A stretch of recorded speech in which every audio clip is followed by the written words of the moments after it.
Hi, this is Joe again with another movie review. And to keep, you know, even going, we're talking about baseball films in the middle of the winter time. And we're talking about Jackie Robinson movies that came out. Excuse me. And we're going to be talking about the Jackie Robinson movies. Yes, the movie came out in 2013 called 42. But I am going to be talking about that movie, but I'm going to be talking about both films. I'm going to be talking about both movies that came based on Jackie Robinson. And for the original, believe it or not many people know, was that there was an actual movie based on Jackie Robinson. About 50 years, or over 60 years before the movie that came out last year. And of course, that's the Jackie Robinson story. It came out in 1950, and it plays an hour and 17 minutes long. And it actually did store, you see in the box here, it actually did store Jackie Robinson.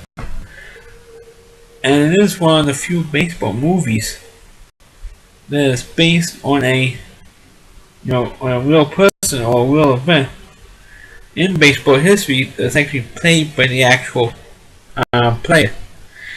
Because like I said, this sort of Jackie Robinson, that's why it came out, became a novelty.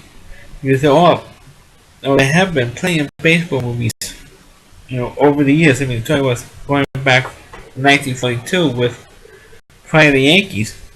That's based on a real person or a real incident that happened in baseball history, like the movie Amen Out, for example, which is based on a Black Sox scandal, or the Babe Ruth movies, or I go on and on about. But the Jackie Robinson story, like I said, came out in 1950, and so was Jackie Robinson. But it didn't have, because this movie is so short, it does not go into, or both movies really are guilty of this, but both films did not go over his entire career.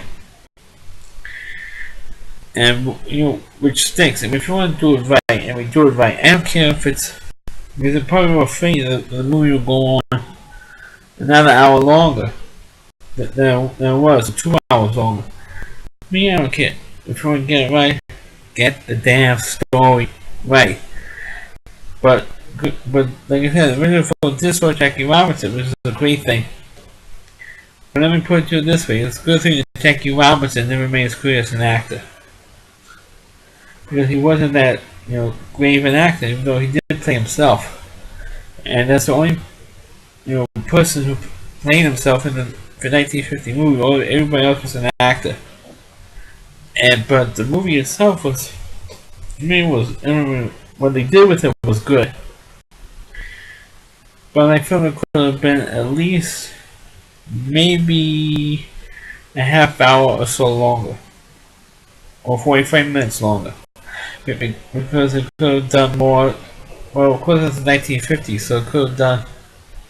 He can't do his whole career because Jackie Robinson was still playing in 1950.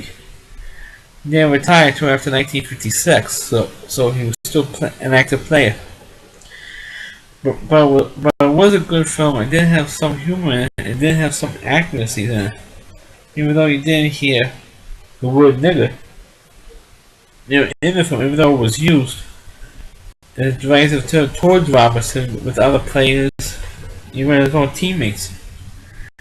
The problem, didn't have anything with Pee Wee Reese or Duke Snyder or actual real Dodgers who were on the team at that time. They didn't use any real names of any players who were currently on the Dodgers at the time. So that's one thing they didn't like about the 1950 movies, that they didn't have stuff with Pee Wee Reese or how he, who was the captain of the Dodgers, the team captain, how he eased Robinson in. That stuff didn't show in the 1950 version, but it did show it in the 2013 version, which I wanted to discuss in a minute. But like I said, the 1950 movie, I don't know if this movie is even on DVD. I mean, this was the very first video that I actually bought. It was the first video that I actually bought back in 1986, and just having to see it in a discount back. You said, "Hey, the Jackie Robinson story with Jackie Robinson." My father saw it, so wow, let's get this. And I haven't had it in my collection ever since. But like I said, this is the movie to watch because at least it's better than the 2013 version, which I happen to have. And here's the 2013 version, and it's called 42, the Jackie Robinson story.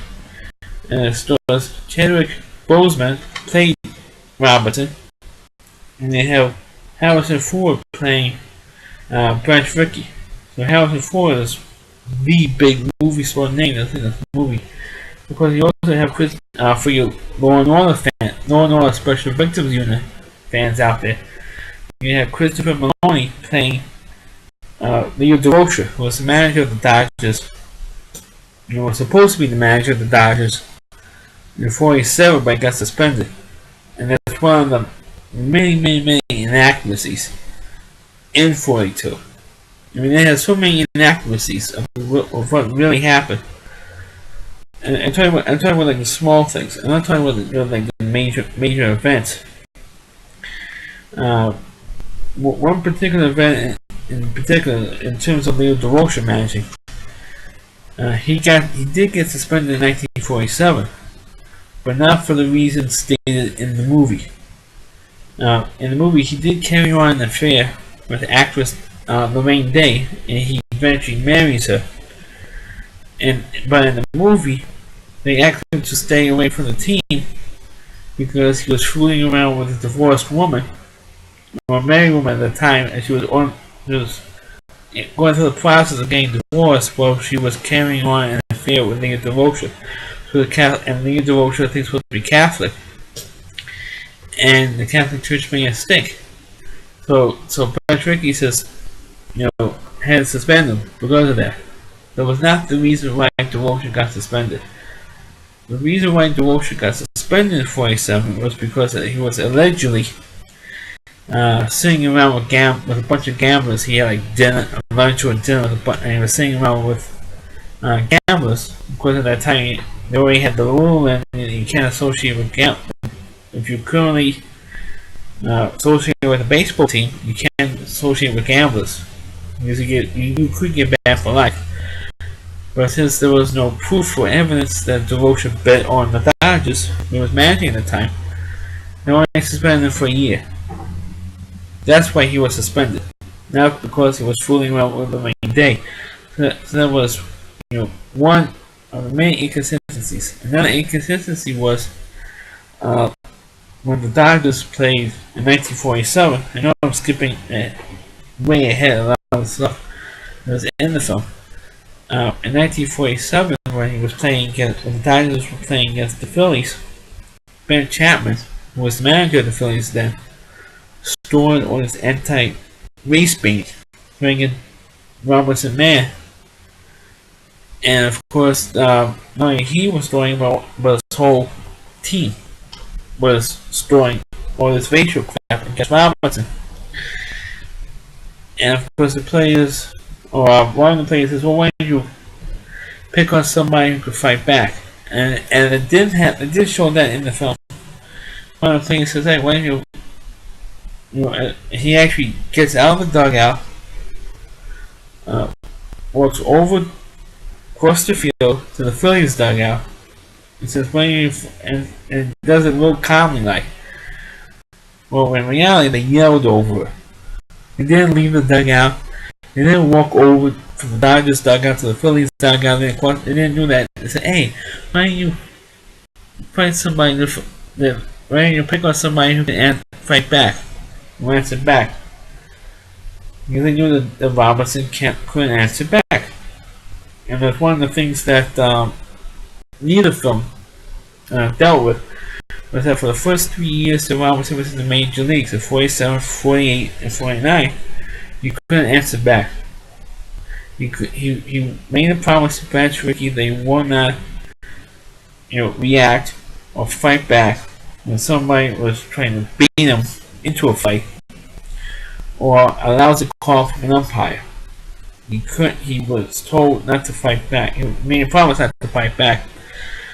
But in the movie, they said, "Oh, you're not allowed to fight back." And both movies did have this line in it. I want a player with the guts not to fight back. That line was in both films.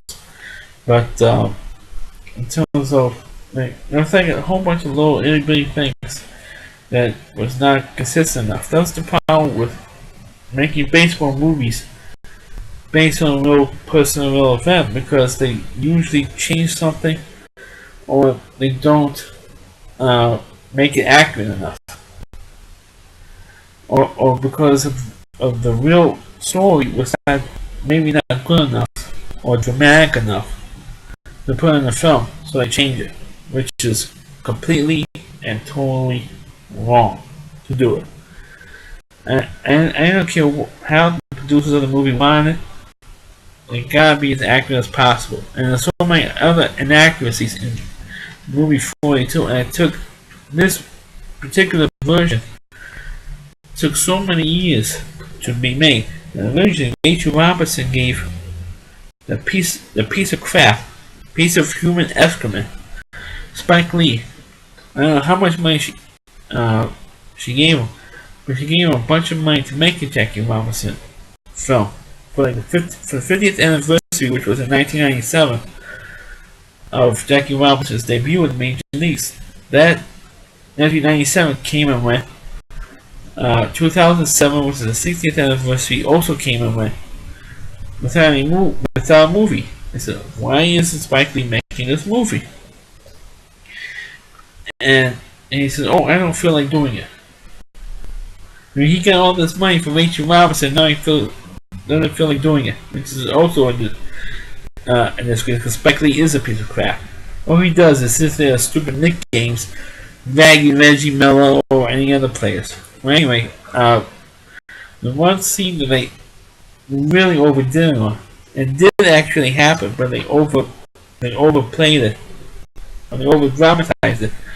There's one particular scene where when the Dodgers went into Cincinnati for the first time, and which is just across the river from Kentucky, and Pee Wee Reese, who was once again the team captain of the Dodgers, was from Kentucky, from Louisville, and there was a lull in the game, and there was some rabid anti-Robinson fans there, and of course, you see in the back, this was a scene that that was dramatized when Reese went over to Robinson at first base, put his arm around him for only a couple of seconds, but in reality it was a couple of seconds. But the movie was like, it felt like 5 minutes. I mean, it was going on and on and on. And so I said, I want my family is up there. I want sitting in the stands. I want them to know what type of person I am. I mean, I don't know if Pee Wee actually ever said that or not. But the incident when he puts his arm on his shoulder, that did happen, but not for as long as it was in the movie. I mean, they just overplay some stuff like crazy. Even though I do like, some parts of the film, but I cannot, highly recommend it because of all the inconsistencies in the film. If I didn't know anything about Jackie Robinson, I would like the movie. But I know too much about Jackie Robinson because my father's a Brooklyn Dodger. He was a diehard Brooklyn Dodger fan, and he liked Robinson. But he knew the story as well, and that did bother him. All the inconsistencies in the film did bother him. He said, that didn't happen. My father kept pointing out, that didn't happen, that didn't happen, that didn't happen. And, of course, that's what made the movie disappointing as a baseball fan, because of all the inconsistencies in this film. And again, just like in the original movie, 42 only showed him playing 2 years of professional baseball in 1946, and of course in 1947, his first year in the Major Leagues. And and another inconsistency that you guys remember, there was one other inconsistency in 42. There was one particular, on the day that the Dodgers clinched the pennant, the 1947 pennant was against, was I think it was against Pittsburgh. There was a pitcher on the team who hit Robertson in the head. And I mean, Robertson was thrown out a lot. And he does about almost at least once every game.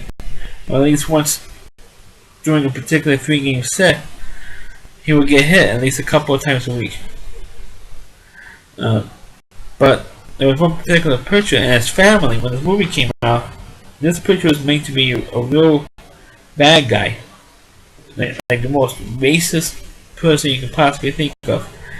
And his family, his wife and his children defended him and said, look, our father wasn't like that. That was absolutely not true what happened. What happened was, yes, he did hit him. Like a lot of pitchers in the National League hit Robinson. But he didn't use any racial epithets. He never called Robinson a nigger. He didn't say, go back to the Negro Leagues, you don't belong here. He never said that to Robinson during a game. That never happened. So, and that's one of the other big inconsistencies in this film. I mean, like I said, this movie is filled with inconsistencies. But the one thing that they did get right, compared to the 1950 version, was the fact that the players, or some of the players, were going around with a petition. But in the 2013 version, in this version, it did use the actual players who did sign the petition. But of course, in the 1950 version, it didn't use, the only real player that they used the name of was Robertson. That's it. They didn't use any other real players' names from the Dodgers. But in the 42 movie, they got that part right. But what the 1950 movie got wrong was that Branch Rickey was the one who chewed out all the players who signed the petition. In the 42 version, Neil DeRocher was the one who chewed everybody out.